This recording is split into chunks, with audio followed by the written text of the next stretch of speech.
सर्वांना सप्रेम जय जिजाऊ, जय शिवराय, जय भीम, जय महाराष्ट्र. मनात घालमेल झाली की मला संवाद साधायला म्हणजे आवडतं म्हणा, किंवा मी जोपर्यंत बोलत नाही तोपर्यंत माझ्या भावना ह्या तुमच्यापर्यंत पोहोचत नाही. आणि सर्वांचं स्वागत याच्यासाठी की जिजाऊंच्या पुण्यातून बोलतोय, शिवरायांच्या पुण्यातून बोलतोय, शिवरायांचा मावळा बोलतोय. त्याच्यामुळे जे बोलणार आहे ते खरं बोलणार आहे आणि जे मांडण्याचा प्रयत्न करणार आहे ते तुमच्या मनातलं मांडणार आहे. कुठलाही पुढारी घ्या, कुठल्याही पक्षाचा, कुठल्याही राज्यातला आणि कुठल्याही देशातला घ्या, निर्दयी तर असतोच असतो, साला हरामखोर तर असतोच असतो, पण कवडीची म्हणजे संवेदना म्हणजे मारून बांधून बाजूला ठेवून तो फक्त स्वतःचा स्वार्थ बघत असतो. आणि असले दलिंदर लोकच नेता म्हणून त्या ठिकाणी जन्माला येतात. आणि मग ते फक्त आणि फक्त स्वतःचा स्वार्थ कसा साध्य करता येईल यासाठीच हे म्हणजे हरामखोर पांढरी पेशी जात त्या ठिकाणी जन्माला येते असं म्हणायला हरकत नाही. अभिमान आहे, शिवरायांच्या महाराष्ट्रातून भूमिका मांडतोय, पुरोगामी महाराष्ट्राची भाषा बोलतोय आणि आमच्या महापुरुषांचा, संतांचा किंवा महानायकांचा इतिहास तुमच्या माझ्यासाठी प्रेरणादायी आहे. पण विचार कितीही डोक्यात घेतले, पोट भरतं का त्यांनी? तहान भागते का? सगळ्यात महत्वाचं अहो विचारा या राज्यकर्त्यांना, महाराष्ट्रातल्या किंवा देशातल्या, सत्तेतल्या किंवा विरोधातल्या. आज काय परिस्थिती आहे मराठवाड्याची? आज काय परिस्थिती आहे पश्चिम महाराष्ट्रातली? काही म्हणजे तुम्हाला काही जिल्हे तर लय भारी वाटतात, पण तिथं लोकांना प्यायला सुद्धा पाणी नाही, लक्षात घ्या. तीच परिस्थिती आहे कोकणातल्या काही भागातली आणि तीच परिस्थिती खानदेश, विदर्भातली सुद्धा. होय, महाराष्ट्रात दुष्काळ पडलाय, राज्यकर्त्यांना दुष्काळाच्या झळा बसत नाहीत आणि राज्यकर्ते जोपर्यंत मतदार राजा पेकडात लाद घालत नाही ह्यांच्या, तोपर्यंत हे सुधारणार पण नाही. म्हणजे बघा, महाराष्ट्रात दुष्काळ सदृश्य परिस्थिती आहे, लोकांना मदतीची गरज आहे. नेते गांभीर्यानं या दुष्काळाकडे पाहायला तयार नाहीत. आणि सगळ्यात महत्वाचं, महाराष्ट्रात जेवढे पण धरण क्षेत्र आहेत 0% पाणी आलंय.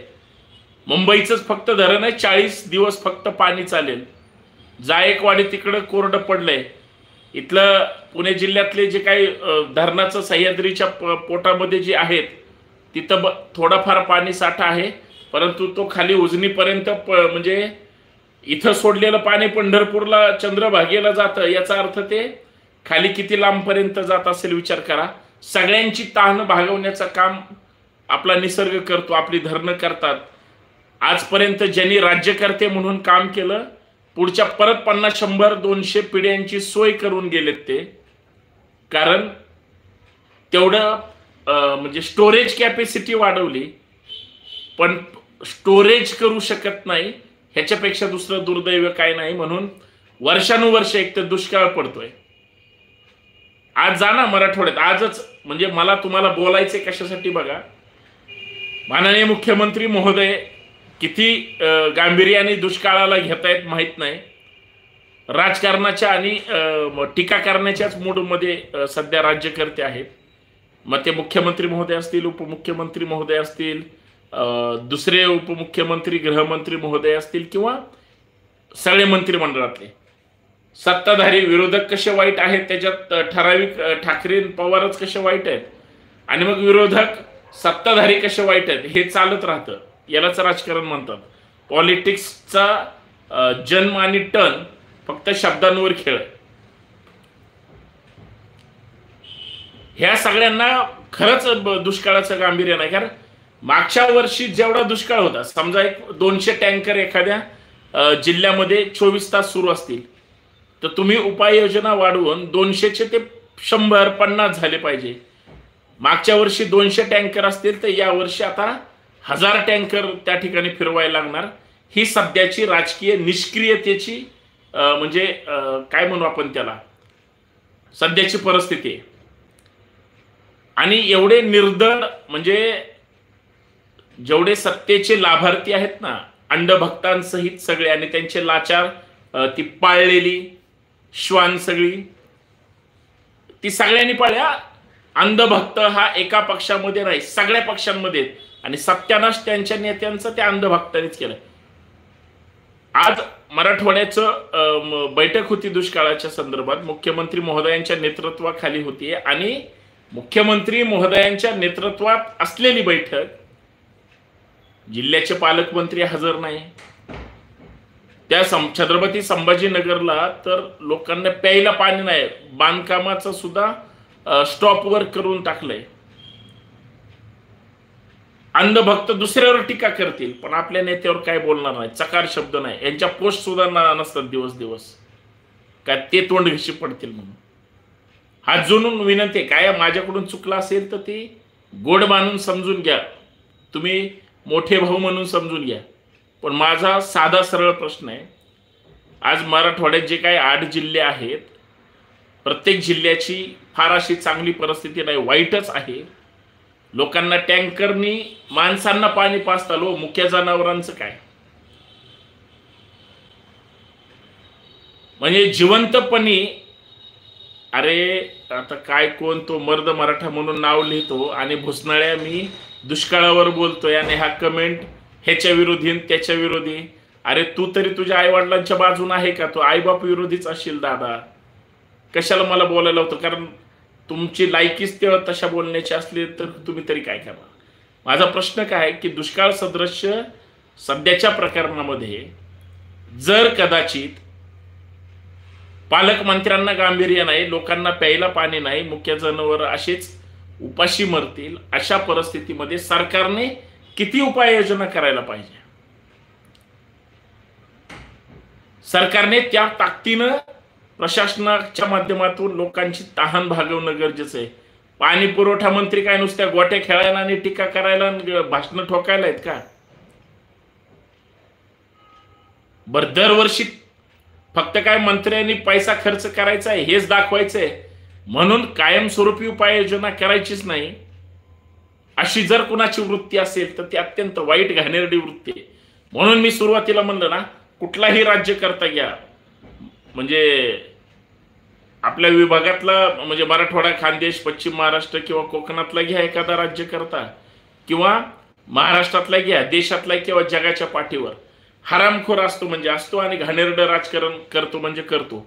त्या सगळ्यांनी आहे ना फक्त छत्रपती शिवाजी महाराज समजून घेतले पाहिजे. आयुष्यात तुम्ही कधी फेल जाणार नाही. मला एवढंच यासाठी सांगायचंय की नियोजन काय असतं. म्हणजे उदाहरण सांगतो, तुम्ही रायगडावर जा, तुम्ही मुरुड जंजिऱ्याला जा, किंवा तुम्ही सिंहगड कुठल्याही किल्ल्यावर जा, प्रतापगडावर जा किंवा शिवनेरीवर या, पुरंदरवर सुद्धा बरं का, प्रत्येक किल्ल्यावर तिथं असणाऱ्या सैन्यांची, महाराजांची, त्यांच्या कुटुंबाची, सगळ्यांची किल्ल्यावर पाण्याची सोय केली महाराजांनी 400 वर्षापूर्वी. बर ती पाणी आणि ती सगळी आजपर्यंत आहे. म्हणजे तुम्ही इकडं राजमाचीला सुद्धा जा, हो, रायरेश्वरला जा, कुठेही जा, कुठेही, सगळीकडं नतमस्तक होऊन आलेला मी कार्यकर्ता आहे. आजही पाणी तिथं असतं, स्वच्छ असतं आणि सगळ्यांची तहान भागू शकतं. ठीक आहे, आता मिनरल वॉटरमध्ये जगणारी जनता आहे, त्याच्यामुळे कदाचित ते पाणी प्यायचे नाहीत, परंतु समतल जमिनीपासून, म्हणजे समुद्र सपाटीपासून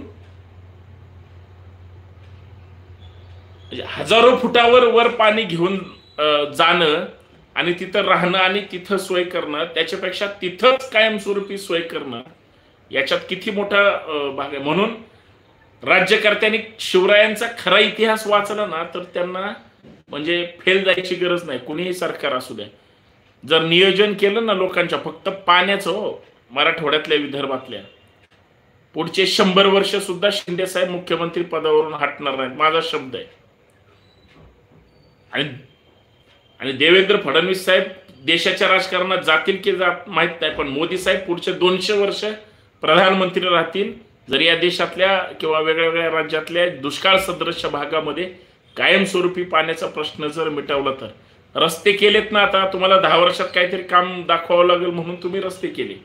मग आता रस्त्यासारखेच पाण्याचा एक प्रश्न, काय झाडं एकदा लावायचे ते लावून टाका. सरकारने ते वर्षभर झाडांचा कार्यक्रम लावण्याचा आणि ते जगवण्याचा एवढाच करावा, काही प्रॉब्लेम नाही.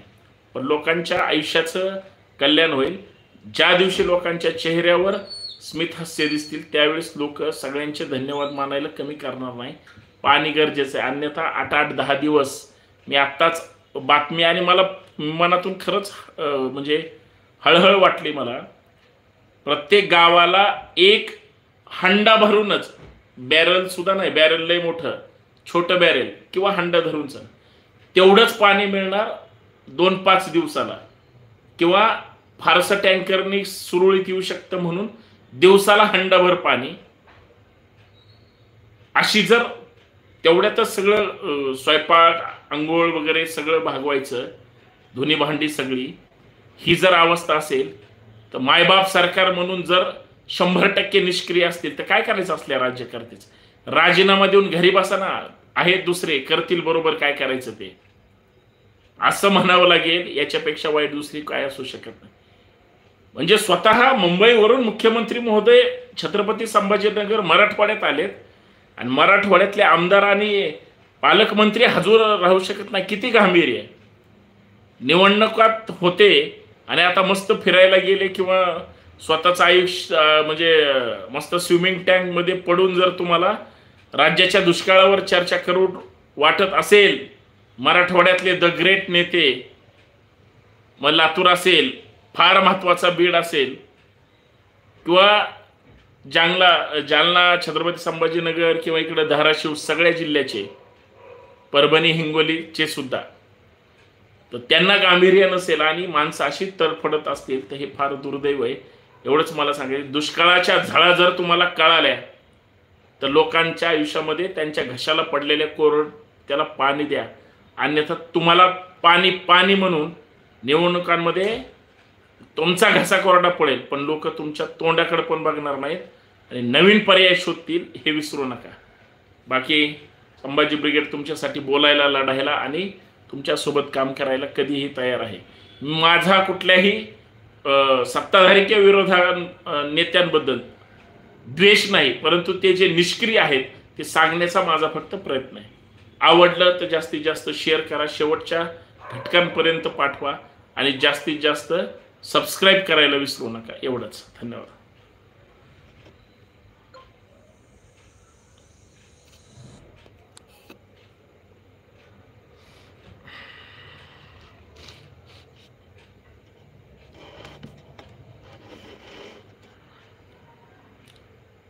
शेअर करत जावा. शेअर करण्यामुळं जास्त नवीन लोक जोडली जातात.